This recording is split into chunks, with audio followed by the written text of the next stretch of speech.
Hello everybody and welcome to what is going to be an inaugural blog in a new series that we are titling The Art of Gridding. And I guess just to explain up front before we introduce our first guest in this series, the objectives of this particular blog is to essentially knowledge share and to kind of let people into how other people are using Method Grid, share top tips, and essentially just get some inspiration for how leading firms are creating intellectual property, new methodologies, etc. And I guess in so much as our core market is professional service businesses, also maybe to share a few sort of broader top tips about how leading firms are just building their companies generally. And certainly what I've noticed is companies that are sort of leading in terms of developing methodology and intellectual property tend to be firms that are sort of excelling in a whole load of areas as well. So I'm sure we'll get some broader ideas coming out of this conversation. So we're going to be joined today by Lauren Rath, who's the head of HR at the PI Group. And I'm firstly, Lauren, just hugely thank you for giving us up your time. And looking forward to unpacking how you guys are using Method Grid. Yeah, my pleasure. Thanks for having me, Dom. So I guess to say right up front as well, I should sort of declare a connection. I have a very proud association with the PI Group. I've been a member of their board, since its inception.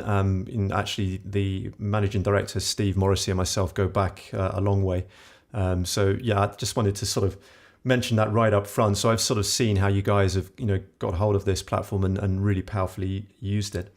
I'll also just say up front that what we're going to do is we're going to dive into the platform and look around. And the reason why I'm able to do that is because, I do have privileged access to PI Group's, platform and access. And that's not the case, with all the sort of members of Method Grid. We take the data protection, IP protection very seriously. So it's only when we get invited in that, I can do what we're going to do today. But I guess just to kick off, Lauren, if you could maybe just give a little bit about the PI Group, where you guys have come from, what you do, where you're based, the markets you serve, and, a bit about yourself and your role as well. That'd be great.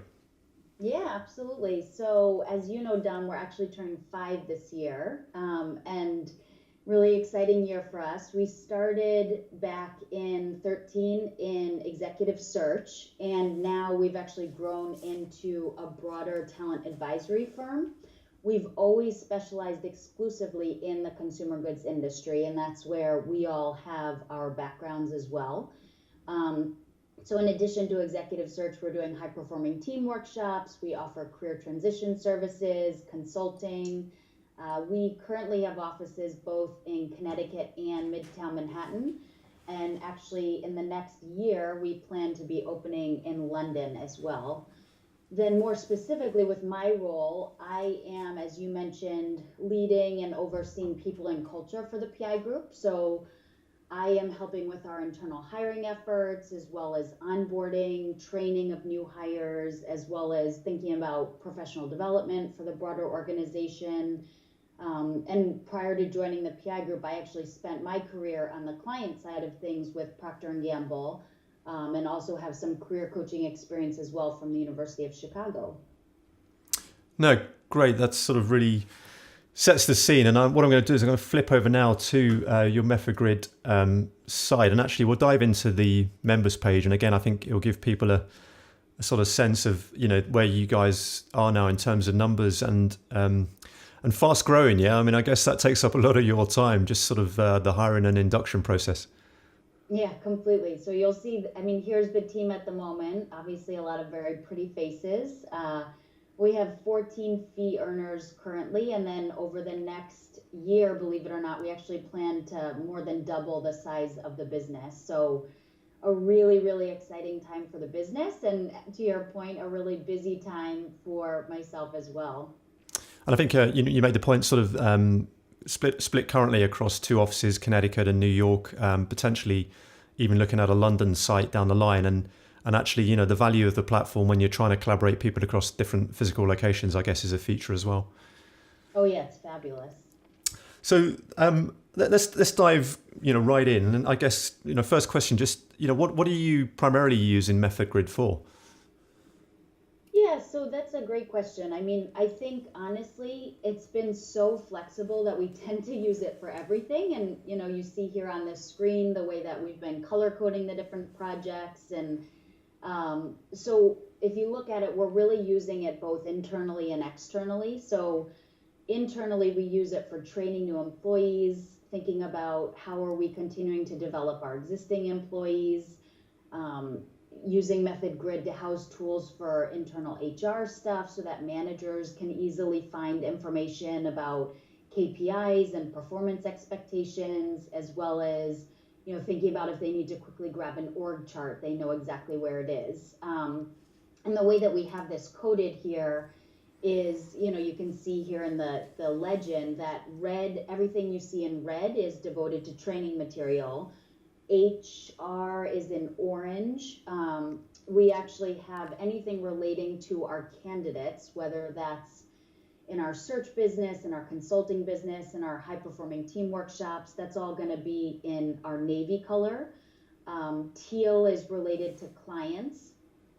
And so, it's just also helpful because you'll even see a label for the yellow color, and that's something where it's still in progress. So it allows us to keep ourselves really honest and take a look at this and think, okay, we still have some work to do in this area. But yeah, I mean, honestly, we've even recently started using it to house resources for our 7-step selling process. So making sure that the same sales and marketing tools are being used across the organization, as you mentioned, even across the different offices. Or for example, if we have somebody who is out with a client in the field, they can actually pull up Method Grid and have access to the exact documents that they need when they need them. I've even used them in candidate interviews, for example, because a question I get quite often is, can you talk me through your training program? And so imagine how appealing it is to be able to pull up our training program and walk them through the exact 12-week process of what they can expect. That's really, yeah, no, and we're obviously, we'll dive into your training grid shortly, but that's an interesting feature. I wasn't aware that, it hadn't really occurred to me, but I guess it's, we are often clearly talking about sales materials for, winning new client work, but actually, I think a lot of professional service owners forget, that one of the more challenging markets often is actually finding, great talent. And I think I can absolutely see that when people see the depth of thinking and structure that's gone into your training program. I think that will speak volumes for the firm and clearly become quite an attractive feature. So that's really I think a really interesting point. You're clearly finding that it's a positive, in relation to that conversation. Yeah, absolutely, 100%. No, great. I know, I really like the way the legend is, in progress. And again, I think, another feature we see often is, the whole point of building methodologies and procedures like this is it doesn't stand still. You're constantly accreting new information, new ideas into those methods. So, it's a really nice way of kind of keeping, like you say, your colleagues honest to the fact that, this is still work in progress. Yeah, exactly. Mm-hmm. No, great. Thanks, Lauren. So let's dive in. You mentioned there the sort of induction and the training grid. So is that a good place to start in terms of, exploring what you use it mostly for? I mean, it sort of feels like you've got you're using it for a real breadth of area, but I guess, and certainly with your head of HR hat on, it's the induction and the training is one key area. But is that what you're using it primarily for? Yeah, so I mean, as I mentioned, we really are using it across the board. I would say because we're growing so quickly right now and really hiring like crazy, the training program, and I think we have it labeled training program version 1, it's definitely what we're using the most right now. Okay. As a company, we've basically developed this master training grid. And now what we can do through Method Grid is we replicate that master for every new individual hire that's coming into the group. So every new hire has access to all the training content without thinking about, sometimes there are really large PowerPoints that are involved in training. So rather than having the trainer have to send out the materials via email or having the new hire have to take copious notes, they're having access to everything through Method Grid. And then we actually encourage them as well to use the color coding label system to actually go through and track which elements they've completed. So believe it or not, actually at the end of every week, as a management team, we're going through the different training modules and saying, okay, where have we aced it with this particular hire, or where do we need to spend more time? No, great. So it's worked really, really well for that purpose.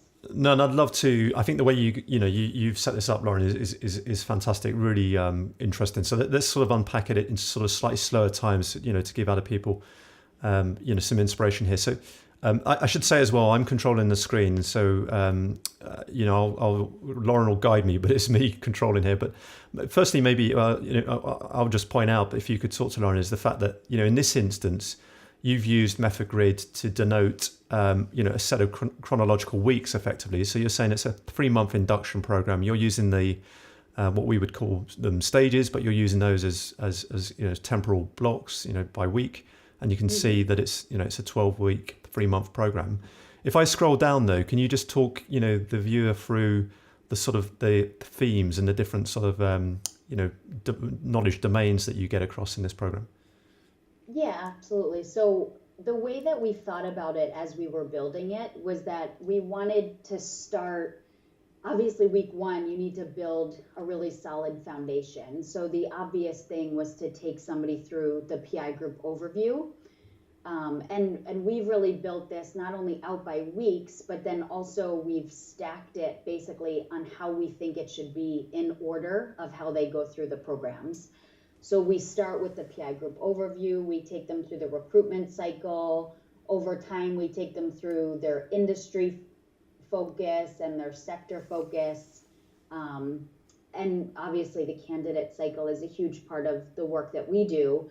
But then you'll notice that we actually don't pick up the client cycle until week 6 of the program. And that's obviously because that's a huge part of the sales piece of our job, right? So we want to make sure that everybody has a really solid understanding of what the company does, what their sector focus is, what their industry focus is. And then they can pick up the client cycle and start to reach out to different clients once they feel comfortable talking through the different programs. And again, you can see here, we're continuing to use this color coding throughout the training. So we know that green means that the element is completely complete and somebody can go through that no problem. Blue indicates that we haven't had a chance to get to that training content yet. And then yellow means that it's in development. And the way that, actually just a tip for those who are listening, the way that we've been working this is obviously throughout the organization, we have certain experts, whether it's in a sector or a function or an industry.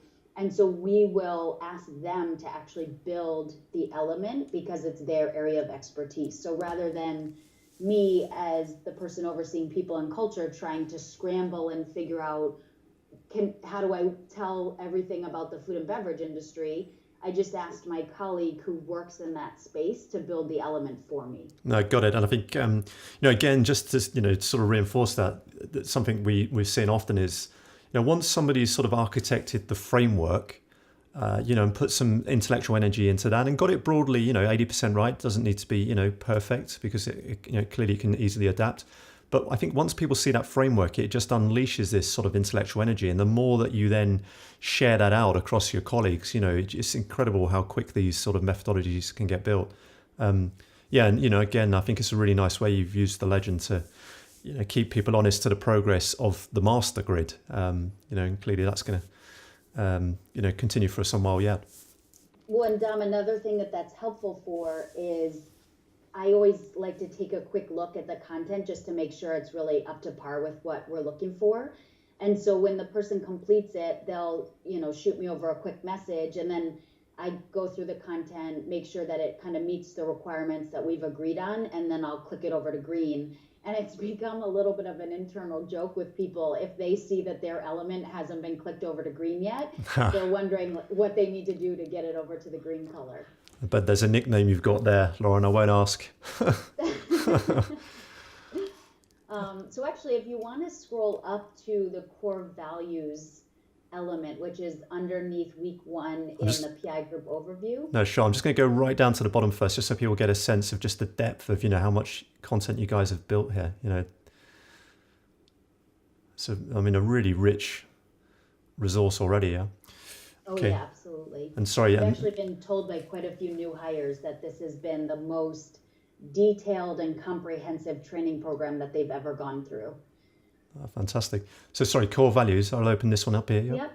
So I think core values is a good example to look at, because what we've decided to do is actually use this particular layout for all of the different elements. So as you know, Method Grid allows you to build out the elements depending on what's most relevant for the content.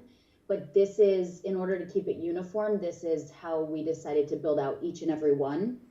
So just walking somebody through the overview and objectives, having the duration in there is actually really helpful as I'm planning out the training schedule. So I'll know that I need to book 30 minutes with either Shannon, Steve, or myself to take the new hires through this particular element. Sometimes we'll actually tag 2 or 3 together if they're not too long. So that way, we'll book 45 minutes and knock out 3 of them. But then you'll see, so obviously having the experts area, we know if we have any questions who we can go to. Having the presentation materials there, again, it serves as a reminder for the candidate or the new hire to be able to look at the presentation materials. And then any supporting videos that we either want somebody to watch during the training, or even sometimes we'll ask them to watch the video prior to the training. And then, of course, the links area becomes more and more helpful, particularly when we're starting to dive into those industry and sector trainings. I'm just going to, I think, great use of the video insert into an element as well. And we'll just watch a few seconds just to see what you guys have done here. Yeah, and I saw your Connecticut office wall. I've got to say, just as a side note, again, I was really fortunate in joining you guys when you, crafted these original values, and it was par excellence the way that whole conversation was navigated, and I guess I can say with, I guess 1 foot in the camp and 1 foot from outside is that it's one of the most powerful set of values I've seen created. In fact, what I'll do in the blog notes is I'll link to a blog that I wrote. Describing how PI did this exercise, because it really was first class. And I think it's a very interesting sub-point. So, thank you for drawing us to that one. Is there anything else, Lauren, that whether you ever, just an example? So I think, another one just to give a different point of view. So obviously that's an internal PI group one, but then if you scroll down to where we talk through the industry overviews, the food and beverage highlight is a very strong example as well. So you can see this one makes, again, we have the industry overview. There's some really terrific links there. We have access to the experts. Again, I think that this image is such a great example of how these very few companies have such a huge hand in the food and beverage space. So when we're onboarding new hires, they know exactly who to go after just from this quick snapshot. No, it's great. Really good use of an image as well inside an element.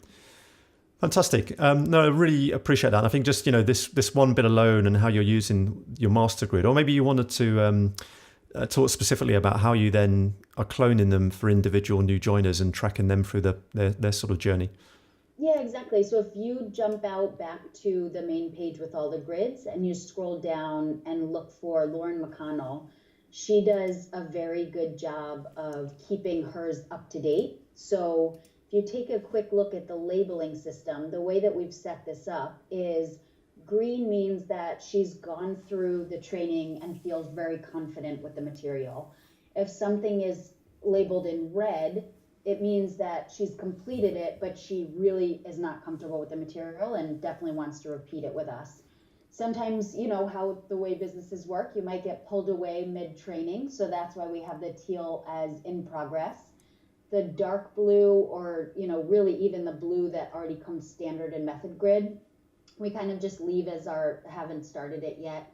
And then yellow would indicate that the person has completed the training and they feel sort of comfortable with the material, but might have a question or two more that they want to go over. Yeah, and again, I think that's just just in terms of how you've done that really nice little device just for sort of tracking individuals through a program.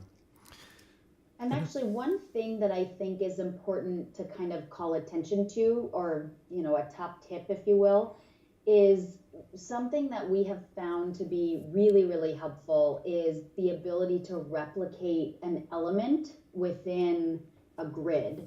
So, for example, if you were to scroll down to the industry overview theme, and you see that Lauren has not yet started media, digital, and agency, and you'll click in there and it's actually still blank. This has actually since been updated in our master grid. So what I would do for Lauren here is go in and click the edit button. And then I'm actually just going to replicate the element from our master training program. Okay, great. So if I zoom down to your master training program, this gives a sense of just how much you guys have done. Yeah. This on here. So this will be your master. Right there. Got it. And what I love is that you can see, instead of us having to go in and copy and paste and pull in all the videos and pull in all the links, it's literally just replicating everything right there. So now when Lauren goes into this element next time, she has access to all of this information. Got it. No, great tip. Really, really useful, Lauren. Thank you for that. I guess, I'm conscious of your time as well, so we won't take too much more, but just a few more questions, if I may. That's, I think, just, a really fantastic sort of use of the platform. Would you say that's been the sort of the most innovative application you guys have used of MethodGrid, or is there any other areas that you would like to point out? Yeah, so I think obviously using it for trainings and sales opportunities has really been great, but I also want to highlight how we've been using it with our outplacement services. So we, through our Perpetual Ambition business, are offering outplacement services to people who've recently been let go, and then also just general career coaching services as well. So if you scroll down to the teal Perpetual Ambition program, the way that we've built this framework is thinking about really by function and by industry, and then at the very top as stages we have all 8 of what we call our modules, and that's actually what we take the different candidates through.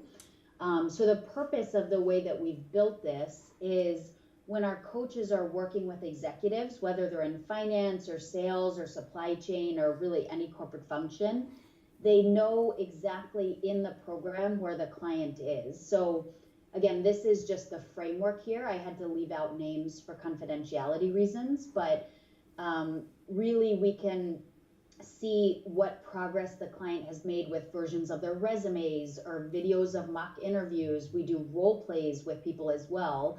And really by housing all of this stuff into MethodGrid, we can offer a view of not only the client's progress through the program to the coaches that we have, but then thinking about the client at the end of it and being able to say, okay, well, what did I actually accomplish over this period of time? We can literally show them where they've come from and where they've gone to in a really concise, compact area. No, so got it. Every individual has their own Perpetual Ambition MethodGrid, very similar to the way that we've set up the training programs as well. Yeah, I was going to say, it follows a similar logic. You're going to populate this master grid with the sort of the full toolbox, and then clearly you're going to sort of bespoke it for individual clients that come through the Perpetual Ambition program, which again, I think is a really nice device. And actually, just as a side note, and I think you've mentioned this to me before, and as have many others, it's definitely in our development stack, is the ability to give clients sort of access to a subset of your overall platform. And in this instance, clearly, it would work very well. You would just give your Perpetual Ambition client access to essentially their own individual grid. Exactly. So I know you're going to keep me honest to getting that developed as soon as we can. No, fantastic. And just, I guess some more general questions as well, really. Any sort of advice or perspectives on how you found, the adoption of MethodGrid within PI? Was it something that happened quite quickly? any advice for others as to how to sort of get it up and running as successfully as you have? Yeah, I mean, I think it's just like with anything else, right? So there's some early adopters and people who are really tech savvy and loved it right off the bat. And then there were others who at first were a little bit more reserved. But I think as people started to see how useful it was for, even if it was something from an ideation session or, the cross-functional collaboration, just obviously more and more people started using it. And now we have everybody up and running. But I think a huge benefit of using it as a backbone for the training program is that people are using it straight out of the gate. So they become accustomed to the program right away, and then they're comfortable building grids and they're comfortable developing elements. So I think as we continue to incorporate more offices and then have people going on site with clients, it's just been something that's really crucial for everybody to be up and running on. Yeah, and I think that's a really great point and idea about the fact if you actually run Induction off of the platform, then that familiarity is there from the get go, and you're building that collaboration right from the start. I mean, any sort of broader advice in terms of just getting teams up and running on Method Grid and actually developing sort of content and methodology? I think I would say just start where you are. So don't be intimidated. Get a team together to start brainstorming ideas on projects that it can be best used for, and just start building grids. I mean, it's an amazing tool, and honestly, we've even gotten some really great ideas just by starting to build the actual elements and the different grids that we might not have otherwise thought of. We all talk internally and say it's sort of like a virtual wall, and then think of the elements as your post-it notes. So, you can brainstorm where you think things should go, but then you can also move them as you continue to work through the project. I think that the beauty of Method Grid is that you don't accidentally throw out your ideas because they're housed in Method Grid and not written in scrappy paper, on a post-it note and then lost in your drawer somewhere. So really, and then obviously as you begin building out your supporting materials, as we talked about before, you're color coding the different elements to help you keep track of what's been completed and keep people honest and kind of make a little game out of it internally. But really, I mean, the materials are all housed in one place, and I can't think of anything better than that.